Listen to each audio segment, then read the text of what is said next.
কেমন আছে ছবিটা?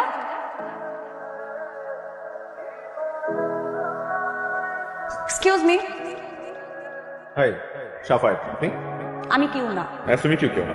আপনার কি খুব ঘুম পাচ্ছে? বালিশ এনে দিব আপনাকে? সরি, মানে?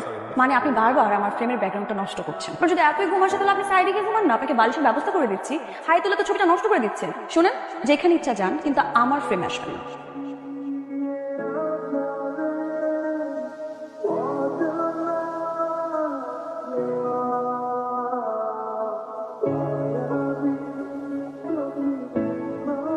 এটাকে দেখো ভাই, এতগুলো মেয়ে আছে, তোমার যা ব্যাপার ইনফরমেশন লাগবে বলো, আমি দিয়ে দিচ্ছি। কিন্তু ওর ব্যাপার না। কেন কেন কেন? কারণ আমি বুঝতে পারতেছি তোমার সাথে কম্পিটিশন করেই আমার ট্রফিটা নেওয়া লাগবে। তুই হবি আমার কম্পিটিটর? তো আমি কম্পিটিটর মনেই করি।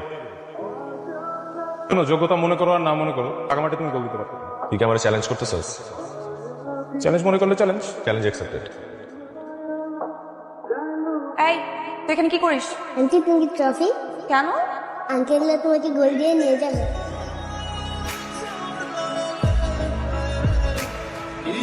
আমি কি শুধু মানুষের বিয়ে খেয়ে যাবো? আমার রাজকুমার কোথায় কোথায় কোথায়? এখানে। হাই, আমি সাফায়েত।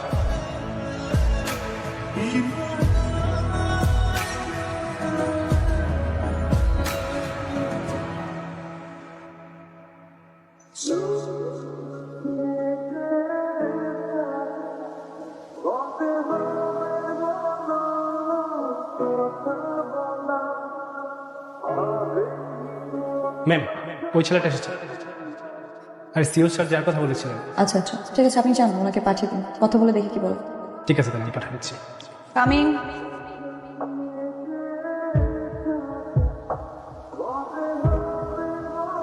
কেউ না, অহনা। অনেকদিন পরে। কেমন আছেন? আপনি তো দেখছি ইন্টারভিউ দিতে এসে বসকে প্রশ্ন করছেন। আমি ভালো আছি, তো এখন আরেকটু বেটার ফিল করছি। আপনার কথাই তাহলে বস আমাকে বলছিল। আচ্ছা, চল, বাকি কথা কফি খেতে খেতে শেয়ার করি। তার আগে অফিসের সমস্ত কলিগদের সাথে একটু পরিচয় করে দিই। তাহলে কি আমার চাকরিটা হয়ে গেছে? হ্যাঁ, আমি এখানে ইন্টারভিউ দিতে এসেছি। আমার ইন্টারভিউ নেওয়া হবে না? প্রয়োজন নেই। চল মুছেন। আমি কিন্তু আপনাকে অনেক খুঁজেছি। আমি এক্সপেক্ট করেছিলাম যে আপনার সাথে আমার আবারও দেখা হবে।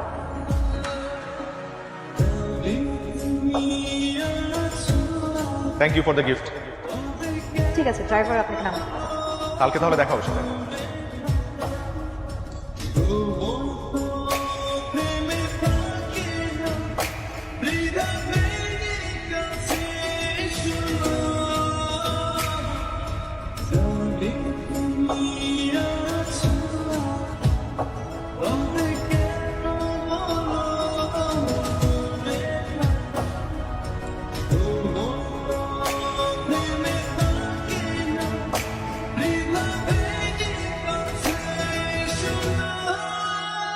আচ্ছা ছেলে, জি ম্যাডাম। আপনার সাথে কি সাফায়েতের কোনো কথা হয়েছে? ম্যাডাম, ওই যে ওই দিন যে আপনারা একসাথে বের হয়েছেন না, এরপরের থেকে তো সে আর অফিসে আসে না। আমি কয়েকবার ফোনে ট্রাই করলাম, বাট ফোন তো বন্ধ। ঠিক আছে, 3-4 দিন হয়ে গেল তো, কিছু হলো কিনা।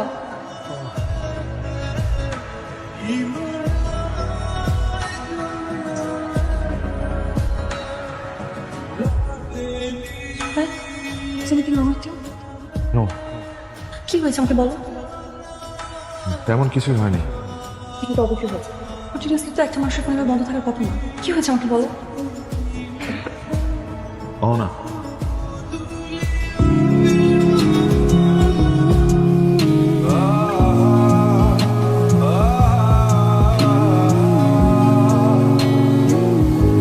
সাফায়েত ভাই, আপনি কই ছিলেন? কোনো এভাবে মানুষ গায়েব হয়ে যায় নাকি হঠাৎ করে? কার বিয়ে? আপনার বিয়ে? তাহলে ম্যাডাম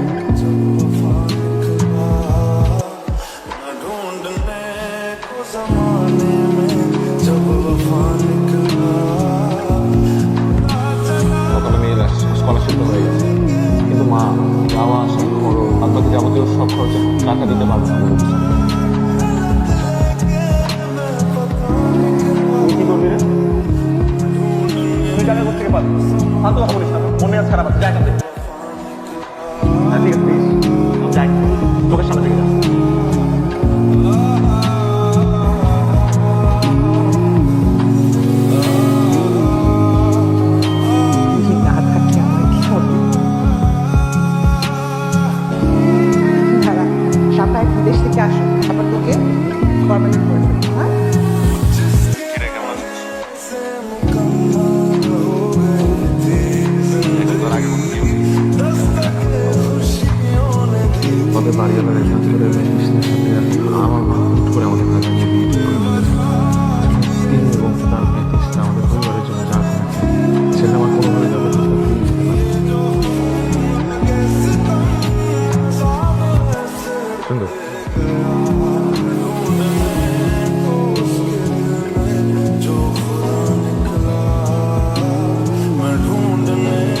কাজিন তাকে আমি দিতে পারি।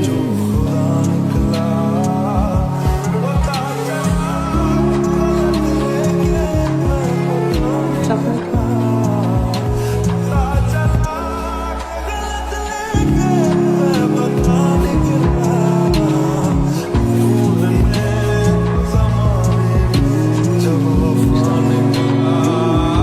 কিছু গুরুত্বপূর্ণ কথা বলতে চাই।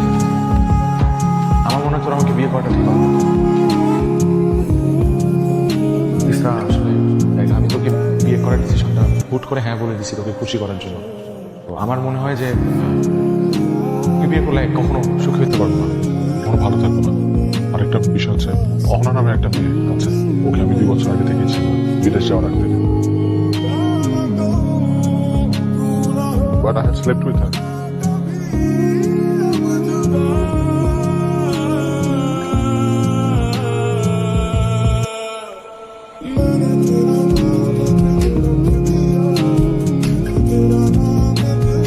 Thank you.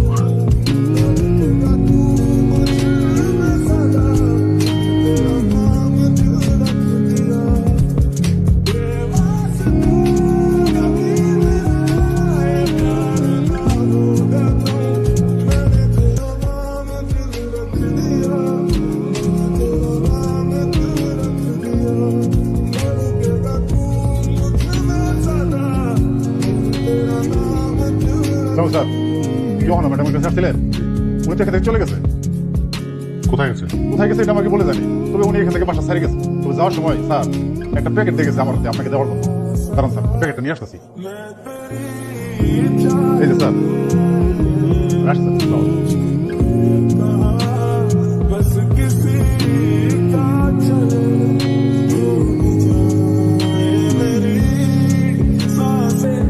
সাফায়াত, আমি জানতাম তুমি আসবে।